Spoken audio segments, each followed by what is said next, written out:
출국 후 한 달 동안 있었던 일을 우리가 얘기하면 좋지 않을까.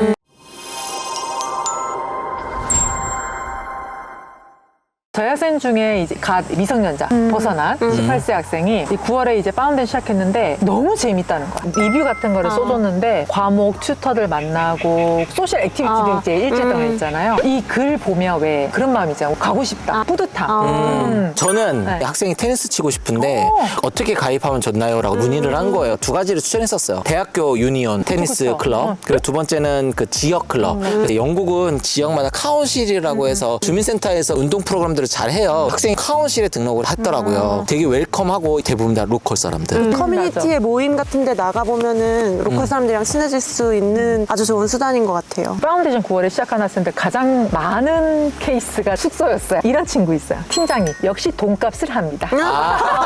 이 친구가 약간 더 하이 버전의 기숙사를 고민을 했었어요. 그런 피드백도 있고. 영국 그 기숙사 업무 시간이 있거든요. 9시부터 4시까지 직원이 있는 이제 업무 시간이고 그 이후로도 24시간 체크인이 사설 기숙사 되잖아요. 맞아요. 근데 저녁에 있으신 분들은 시큐리티라던가 아니면 임시? 그래서 학생들이 너무 밤늦게 체크인을 하면은 수월하게 체크인을 매끄럽지 못할 않을 수도 수 있고 있죠. 임시로 들어갔다가 그 다음날 해야 되는 경우도 있어요. 그래서 또 하나는 남아있는 옵션이 쉐어드 바스룸밖에 없었어요. 아하. 대여섯 명 같이 나도 할 수 있겠지 했는데 영국은 남남여여가 꼭 아니에요. 욕실을 쉐어를 할 때 나 끝나고 남학생이 쓸 수 있고 입구가 같고. 하다 보니까 한 번도 그렇게 공용 욕실을 써본 적이 없는 학생들은 개인 욕실이 있는 기숙사를 선택을 하시는 게 좋을 것 같아요. 이번에 런던으로 간 친구가 있는데요. 그러니까 가구가 조금 파손돼 있었어요. 넘어가긴 9개월 동안 지내기엔 불편할 것 같은 거죠. 영국은 수리를 당장 안 해주잖아요. 그렇죠. 오래 걸리죠. 그래서 기숙사에서는 옵션을 줬어요. 아쉽게도 그 가격에 같은 방은 없었어요. 요금의 다른 버전의 룸은 있었죠. 아쉽지만 다른 초이스가 없다면 룸을 빨리 이동하는 게 마음이 편해요. 저희 학생 중에 기숙사 배정이 반지하가 된 거예요. 반지하가 좀 애매해. 애매해요. 그러니까 우리나라에서는 이 반지하가 저렴하다라는 컨셉을 갖고 있는데 해외는 꼭 그러진 않거든요. 특히 기숙사는.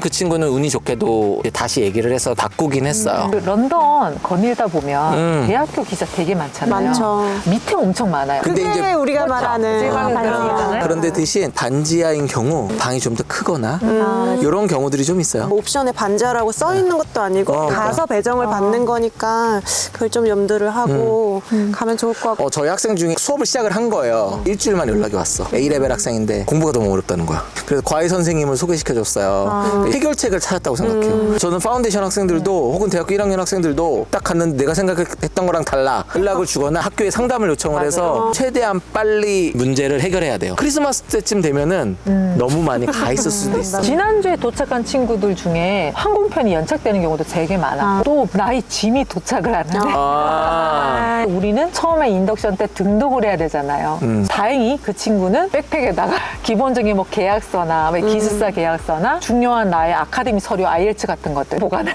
했더라고요. 12월까지면 첫 텀이잖아요. 그때까지 발생할 수 있는 문제는 뭐가 있을까요? 혹은 주의해야 되는 사항들? 수업을 들으면서 본인이 이게 아닌데 특히 전공 저희 파운데이션 같은 경우는 스포츠 경영을 갔는데 스포츠 사이언스다 이렇게 바꾸고 싶을 수가 있잖아요. 그거는 빨리 말을 해줘야 돼요. 경영이랑 사이언스랑 듣는 모듈이 다르잖아요. 수업 시작하고도 한 3, 4주 안에만 빨리 얘기를 하면 바꿀 수가 있어요. 전공에 대한 고민이 있다면 최대한 빨리 이야기해서 맞아요. 바꿀 수 있는지 없는지를 확인하고 조치를 취할 것. 중요한 거. 파운데이션 대학 부설이지만 유카스를 쓴다면 첫 텀에 나의 퍼포먼스가 정말로 큰 역할을 합니다. 물론 학교에 따라서 예상 점수를 안 써주는 학교도 있지만 유카스를 열심히 서포트해주는 대학교들은 이 첫 텀 성적으로 대학교가 바뀌더라고요. 그러니까 이 첫 텀 때 좀 더 열심히 하자. 그리고 첫 텀은 최종적인 성적 평가 비중이 굉장히 낮아요. 많은 학교들은 한 30% 정도는 가는 학교도 있는데 대개 한 10% 정도밖에 안 되거든요. 70%가 A라고 쳤을 때 10을 어느 정도 채워놓지 않으면 나는 A를 못 받는 거예요. 뭐 1, 2점 때문에 B뿔이 되는 거죠. 이제 그때 굉장히 춥고 습하고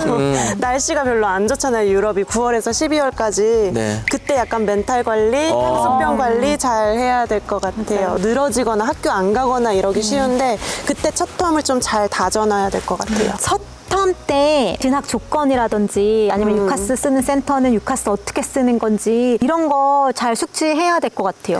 이렇게 그 9월 파운데이션 시작한 학생들의 이야기를 해봤네요. 만약에 이 영상을 보는 현재 시작한 얼마 안 된 친구들, 나 아무것도 안 했다. 헬스장부터 등록하세요. 네. 헬스장 등록하고 수영하고 운동하고 달리기 뛰면 좀 더 공부에 대한 의지가 들지 않을까? 체력이 중요합니다. 알겠습니다. 그럼 우리 과일 먹읍시다. 네.